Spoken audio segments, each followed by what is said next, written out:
আজ কি খুশির খবর আসতে চলেছে? নিউজ আর্টিকেল কিন্তু সেটাই বলছে। আজ ত্রিপুরার মন্ত্রিসভার বৈঠক, ইভিনিংয়ে এই বৈঠক অনুষ্ঠিত হবে। তথ্য অনুযায়ী আজ মন্ত্রিসভার বৈঠকে কর্মচারীর স্বার্থে, বেকার স্বার্থে বেশ কিছু সিদ্ধান্ত হতে চলেছে। এর মধ্যে দুইটা নিউজ পেপারে ডিএ নিয়ে খবর এসেছে। ডিএ আজ ক্যাবিনেট বৈঠক, সিদ্ধান্ত হতে পারে, প্রবল সম্ভাবনা। তারপরে আপকামিং শীতকালীন অধিবেশন আছে বিধানসভা, সেই বিষয়েও আলোচনা হচ্ছে, সেখানেও ডিএ ডিক্লেয়ার হওয়ার সম্ভাবনা। মানে কী হচ্ছে সব কিছুই ক্লিয়ার হবে আজকের মন্ত্রিসভা বৈঠকের পরে।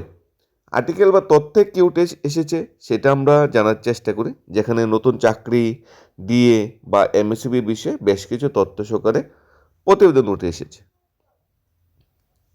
ডিএ আজ ক্যাবিনেট বৈঠক।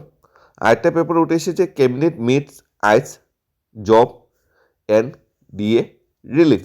ক্যাবিনেট বৈঠক আজকে বসবে, সবার নজর থাকবে কর্মচারীদের ডিএ এবং বেকার চাকরিরত সে ভাই বোনদের নতুন কোনো চাকরির সন্ধান বা চাকরি নোটিফিকেশন বা আগের যে চাকরি প্রসেসগুলি তার মেরিট লিস্ট কবে প্রকাশ করা হবে সে বিষয়ে কোনো সিদ্ধান্ত হতে পারে, সম্ভাবনাময়।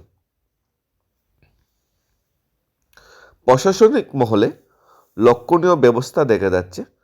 সচিবালয়ে ক্যাবিনেট হলে মাননীয় মুখ্যমন্ত্রী শাহর সভাপতিত্বে মঙ্গলবার ইভিনিংয়ে বসতে চলেছে রাজ্য মন্ত্রিসভার বৈঠক।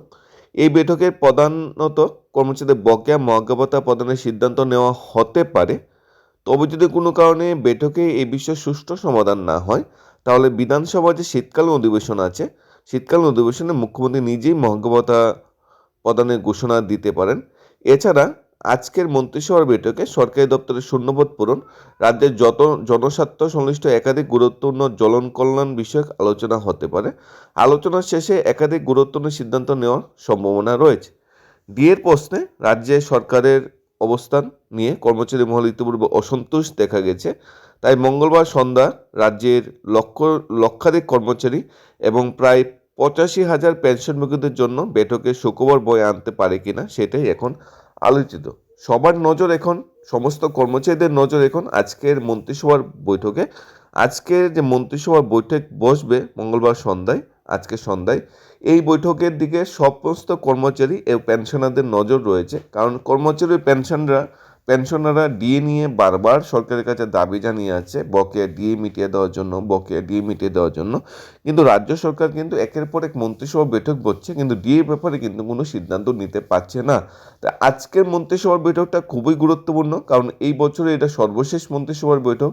এই বৈঠকে ডিএ নিয়ে কী সিদ্ধান্ত হয় এর উপরই সমস্ত নজর। এখানে সেক্রেটারি লেভেলের যে সোর্স অনুযায়ী তথ্য, ডিএর ব্যাপারটা ক্যাবিনেটে উঠছে, এখন ক্যাবিনেটে সেটা অ্যাপ্রুভাল দেবে বা ক্যাবিনেটে ডিএর ব্যাপারে কোনো আলোচনা করবে, সেটা সাংবাদিক সম্মেলন যখন করবে তখনই জানা যাবে। তবে ডিএর ব্যাপারটা সরকারের বিবেচনাধীন, যতটুকু এখানে তথ্য বা খবর পাওয়া গেছে। কেন্দ্রের সঙ্গে রাজ্যের সরকারি কর্মচারীদের ডিএর ব্যবধান কমানোর বিষয়টি মুখ্যমন্ত্রী মানেক শাহ বিধানসভার শীতকালীন অধিবেশনে শেষ দিনে ঘোষণা দিতে পারেন। বিষয়টি মন্ত্রিসভা অভ্যন্তরে দীর্ঘ আলোচনা চলছে বলে জানা গেছে। ত্রিপুরা বর্তমান প্রায় 1,05,000 নিয়মিত বেতন কমে কর্মরত সরকারি কর্মচারী আছে। পাশাপাশি প্রায় 85,000 পেনশনভোগীরা আছে। শিক্ষক কর্মচারী ও পেনশনভোগীরা রাজ্যের অর্থনীতির অন্যতম প্রধান চালিকা শক্তি। তাদের হাতে থাকা আয়ই বাজারে অর্থের সঞ্চার ঘটে। কেন্দ্র থেকে রাজ্যে যদি টাকা আনতে হয় তাহলে কর্মচারী খাতে যে বঞ্চনা মিটিয়ে দিলে কেন্দ্র থেকে হিউজ পরিমাণ টাকা রাজ্যের বাজারে ঢুকবে, রাজ্যের অর্থনীতিটা চাঙ্গা হবে। কারণ কর্মচারীদের বেতন বা পেনশনের 90% টাকা কিন্তু সেন্ট্রাল থেকে প্রদান করা হয়। এটা কিন্তু রাজ্যের অর্থনীতির মেন চালিকা শক্তি। তাই তাদের সার্বিক অবস্থান সঙ্গে রাজ্যের সামগ্রিক অর্থনীতিও কিন্তু গভীরভাবে জড়িত। কর্মচারী সংগঠনের অভিযোগ, 2018 সালে ক্ষমতায় আসার পর বিজেপি সরকার সপ্তম বেতন কমিশনের সুপারিশ কার্যকর করার প্রতিশ্রুতি দিলেও তা কিন্তু বাস্তবে পূরণ করেনি। সপ্তম বেতন কমিশন অনুযায়ী বেতন ও ভাতা দুইটিই এখনও চালু হয়নি। অতীতের সঙ্গে তুলনা করে কর্মচারী নেতারা স্মরণ করিয়ে দিচ্ছে, 1988 সালে মুখ্যমন্ত্রী সুধীররঞ্জন মজুমদার পে কমিশন গঠন করে 1 জানুয়ারি 1986 সালের থেকে তা কার্যকরে প্রায় 3 বছরে বকেয়া সহ আর্থিক বঞ্চনার অবসান ঘটিয়েছিল। কিন্তু বর্তমান সরকার এখনও কেন্দ্রের সমতুল্য বেতন কম ও পেনশন চালু করতে পারেনি। বর্তমান সরকার 7ম বেতন কমিশনের একটা লোভনীয় অফার নিয়ে এসেছিল 2018 বিধানসভা নির্বাচনের পূর্বে, কিন্তু সরকার যখন প্রতিষ্ঠিত হয় বা সরকার যখন চেয়ারে বসে তখন 7ম বেতন কমিশনের প্রতিশ্রুতিগুলো কিন্তু গভর্নমেন্ট পালন করেনি। সেখানে এমএসসিবি বঞ্চনা হোক, সেখানে গ্র্যাডুয়েশন বঞ্চনা হোক, সেখানে ডিএ বঞ্চনা হোক, হাউস রেন্ট হোক, কিংবা আমাদের গ্র্যাজুয়েটি লিভ স্যালারি, প্রত্যেকটা জায়গায় কিন্তু সেন্ট্রালের সাথে হুবহু কিন্তু রাজ্য সরকার চালু কিছু করতে পারেনি। তার মধ্যে ডিএ হলো সবচেয়ে বড় একটা ফারাক, যেখানে 22% ব্যবধানে এক এক কর্মচারী ন্যূনতম 5,000 থেকে 15 থেকে 20,000 প্রতি মাসে বেতন কম পাচ্ছে। এই টাকাটা 90% টাকা কিন্তু সেন্ট্রাল থেকে আসতো যদি রাজ্য সরকার যদি এই ডিএটা যদি বকেয়া মিটিয়ে দিত। নর্থ ইস্টের মধ্যে জিডিপি বা উন্নয়নের ব্যাপারে, উন্নয়নের চাবিকাঠিতে যদিও ত্রিপুরা 2 নম্বরে, মাননীয় মুখ্যমন্ত্রী সেটাই বলছে, তথ্য সেটাই বলছে, কিন্তু ডিএর ব্যাপারে যদি আমরা দেখি নর্থ ইস্ট প্লাস সিকিম সহকারে 8টি রাজ্যের মধ্যে ত্রিপুরার অবস্থান 8 নম্বরে আসে। অর্থাৎ ত্রিপুরা ডেভেলপমেন্টে 2 নম্বরে, কিন্তু কর্মচারীদের বঞ্চনাতে ত্রিপুরা প্রথম 1 নম্বর স্থানে অবস্থান করছে, যেটা সত্যিই মানে আলোচনা কমে যেটা বোঝা যাচ্ছে সদিচ্ছা এবং গভর্নমেন্টের ইচ্ছার অভাবে এই মানে জায়গায় বর্তমানে কর্মচারীদের বঞ্চনা এসে দাঁড়িয়েছে। সংগঠনগুলি আরও বলছে অন্যান্য রাজ্যে যেমন আসাম, অরুণাচল প্রদেশ, সেখানে হুবহু 7ম বেতন কমিশনের সুপারিশ অনুযায়ী বেতন ও পেনশন প্রদান করা হচ্ছে। এই তালিকায় ত্রিপুরা ব্যতিক্রম হিসাবে আজ আসামের সঙ্গে তুলনামূলক পরিসংখ্যানে তুলে ধরে সংগঠনগুলো জানিয়েছে পার্থক্য চোখের পড়ার মতো। 4র্থ শ্রেণীর কর্মচারী প্রাথমিক বেসিক পে 18,000 টাকা, ত্রিপুরায় 16,000 টাকা এবং 5 বছর ফিক্সড পেতে থাকতে হবে। প্রাথমিক শিক্ষকের প্রারম্ভিক basic pay initial basic pay 35,400 টাকা, ত্রিপুরা 21,400 এবং 5 বছর ফিক্সড পে থাকতে হবে। স্নাতক শিক্ষকদের বেসিক পে স্যালারি আসামে 44,900 টাকা, ত্রিপুরায় 27,300 এবং 5 বছর ফিক্স থাকতে হবে। স্নাতকোত্তর শিক্ষকের বেসিক পে ব্যবধান আরও প্রকট, গেট পে থেকে একই ছবি। 4র্থ শ্রেণীর কর্মচারীদের গেট পে আসামে 1800, ত্রিপুরায় 1600, প্রাথমিক শিক্ষক 4200, ত্রিপুরায় 2200। ডিএর হারে বড় ফারাক দেখা দিয়েছে, যাতে আসামে কর্মচারীরা বর্তমানে 58% ডিএ পাচ্ছে, ত্রিপুরায় পাচ্ছে 36% ডিএ। গ্র্যাজুয়েটির সর্বোচ্চ সীমা আসামে 25 লক্ষ টাকা, ত্রিপুরা এখনও 6ম বেতন কমিশনের সময়কালে 10 লক্ষ টাকা দিয়ে আটকে আছে। এমএসসিপি, চিলড্রেন এডুকেশন অ্যালাউন্সের মতো সুবিধাগুলি ত্রিপুরায় বহু বছর পিছিয়ে আছে। এখনও এডুকেশন অ্যালাউন্স বা এমএসসিপির যে মেইন বেনিফিট, লেভেল চেঞ্জ বা গ্রেডেশন বা হায়ার লেভেলে যে ইনক্রিমেন্ট, সেটা কিন্তু ত্রিপুরার কর্মচারীরা পাচ্ছে না। কর্মচারী সংগঠনগুলির মতে এই আর্থিক বঞ্চনা শুধুমাত্র ব্যক্তিগত ক্ষতির হবে তা সীমাবদ্ধ নয়, এই আর্থিক বঞ্চনা কিন্তু অর্থনৈতিক ও সামাজিক প্রভাবও কিন্তু বিশাল।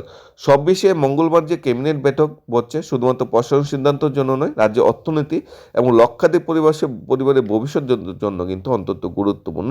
এখন দেখার বিষয় বৈঠক থেকে সত্যি কোনো আশার বার্তা আসে নাকি প্রতীক্ষার আরও দীর্ঘ হয়, সেটাই দেখার বিষয়। আরেকটি নিউজ পেপার যেটা উঠে এসেছে, cabinet meets eyes job and DA relief. A cabinet meeting scheduled to be held on the Tuesday evening, raising expectation across government officers and among the state employees. The meeting was set up to take 6 p.m. in the cabinet hall of the secretariat, with Chief Minister Manik Shah and the chair of the other member of the state council minister attendance. এখানে আমাদের মন্ত্রিসভার সমস্ত সদস্যরা, পাশাপাশি মাননীয় মুখ্যমন্ত্রীর প্রতিনিধিত্বে আজকে অর্থাৎ মঙ্গলবার সন্ধ্যা 6টায় ক্যাবিনেট হলে, সেক্রেটারিয়েট ক্যাবিনেট হলে ক্যাবিনেট মিটিং, মন্ত্রিসভা বৈঠক বসছে, যেখানে সমস্ত কর্মচারীদের চোখ থাকবে যে সরকার ডিএ ব্যাপারে কোনো সিদ্ধান্ত নেয় কিনা, এবং বেকার চাকরিরত সে বৈবন্ধের চোখ থাকবে যে কোনো চাকরি সংক্রান্ত স্টেপ নেই কিনা। সোর্সেস যেটা মানে ইন্ডিকেট করছে যে ডিসকাশন এজেন্ডাতে রুটিন ম্যাটার্সগুলো তো থাকবেই, one of the key focus থাকবে long pending issue filling vacant post across the several government department. বিভিন্ন সরকারি দপ্তরে যে অনেক বছর ধরে লোক নিয়োগ করা হচ্ছে না, সেই বিষয়ে কিন্তু ক্যাবিনেটে উঠছে, ক্যাবিনেটে সেই বিষয়ে ফোকাস থাকবে। তাছাড়া কনসার্ন করা হচ্ছে appending service delivery, workload distribution alongside recruitment a range of public interest যে বিষয়গুলো, সেগুলো কিন্তু এখানে উঠে আসছে। এমপ্লয়ি-রিলেটেড ইস্যু আর also likely be draw attention during the meeting according to secret sources, যেটা বলা হচ্ছে সেক্রেট সোর্স থেকে যেটা বোঝা যাচ্ছে, the matter of pending dearness allowance arrears government employee could be discuss at length. অনেকটা বড় বা লম্বা সময় ধরে এই ডিএর ব্যাপারটার বিষয়ে আলোচনা হতে পারে ক্যাবিনেটে। এখানে discontent over unpaid DA paid growing among the employees on pensioner. The Tuesday evening meeting was being closely watched for any positive signal. Positive সিগন্যালের জন্য আজকের মিটিংয়ের দিকে সবাই তাকিয়ে আছে, আশা করছে সবাই আজকের মিটিংয়ে কোনো একটা সঠিক সিদ্ধান্ত হতে পারে।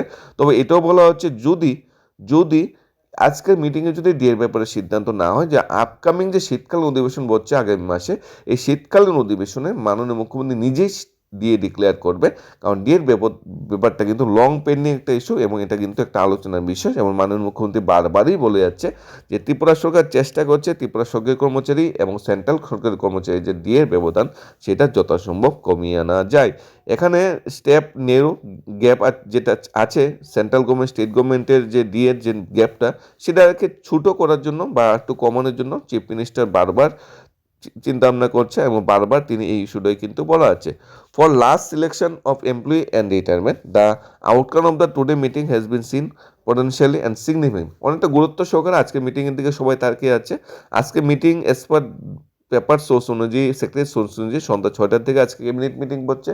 ক্যাবিনেট মিটিংয়ে প্রতিনিধিত্ব করবে মাননীয় মুখ্যমন্ত্রী এবং মন্ত্রিসভার অন্যান্য সদস্যরা। যদি আজ ক্যাবিনেট মিটিং হয়, ক্যাবিনেট মিটিংয়ে ডিএর ব্যাপারে সিদ্ধান্ত হতে পারে, নাও হতে পারে, সম্ভাবনা প্রচুর ডিএর ব্যাপারে সিদ্ধান্ত নেওয়ার। যদি কোনো কারণে ডিএর ব্যাপারে আজকে সিদ্ধান্ত না হয়, তাহলে আপকামিং শীতকালীন যে বিধানসভা অধিবেশন সেখানে মাননীয় মুখ্যমন্ত্রী নিজে ডিএর ব্যাপারে সিদ্ধান্ত নেবেন বা জানাবেন। তবে কত পার্সেন্ট দেওয়া হবে সেটা সময় বলবে। আমরা বিগত ইতিহাস বা বিগত সময়ের রেকর্ডগুলো যদি দেখি, রাজ্য সরকার কর্মচারীরা বরাবরই সবসময় 3% বা 5% ডিএ পেয়ে যাচ্ছে। সেন্ট্রাল গভর্নমেন্টের সাথে স্টেট গভর্নমেন্টের কর্মচারী ডিএর ব্যবধান বারবারই কমিয়ে আনা হবে বলা হচ্ছে, কিন্তু সেই ব্যবধান কিন্তু 20-22% রয়ে গেছে। আর গত 2-3 বছর ধরে কিন্তু এই ব্যবধান কোনোভাবেই আর কমাতে পারছে না বর্তমান সরকার। কমানোর চেষ্টাটুকু করছে না। সেন্ট্রাল ও স্টেটের ডিএর সেমভাবেই ঘোষণা করছে, কিন্তু সেন্ট্রালে যেটা ডিএর এফেক্ট জানুয়ারি বা জুলাই থেকে দিচ্ছে, ত্রিপুরা সরকার ডিএর এফেক্ট ডেট অফ এফেক্টটা দিচ্ছে এপ্রিল কিংবা অক্টোবর থেকে, যেখানে 3-4 মাসের টাকা সেখানেও কর্মচারীরা বঞ্চিত হচ্ছে। এখন দেখার বিষয় আজকের ক্যাবিনেট মিটিংয়ের উপর সব কিছু নজর। তবে ডিএর ব্যাপারে ক্যাবিনেট আলোচনা হবে সেটা 100% কনফার্ম। তবে সিদ্ধান্ত যদি হয় তাহলেই সেটা সম্মেলনের সামনে আনা হবে। যদি সিদ্ধান্ত না হয় সেটা সেই গোপনীয় শীতকালীন অধিবেশনের জন্যই রয়ে থাকবে। ধন্যবাদ। Studies of Tripura YouTube channel.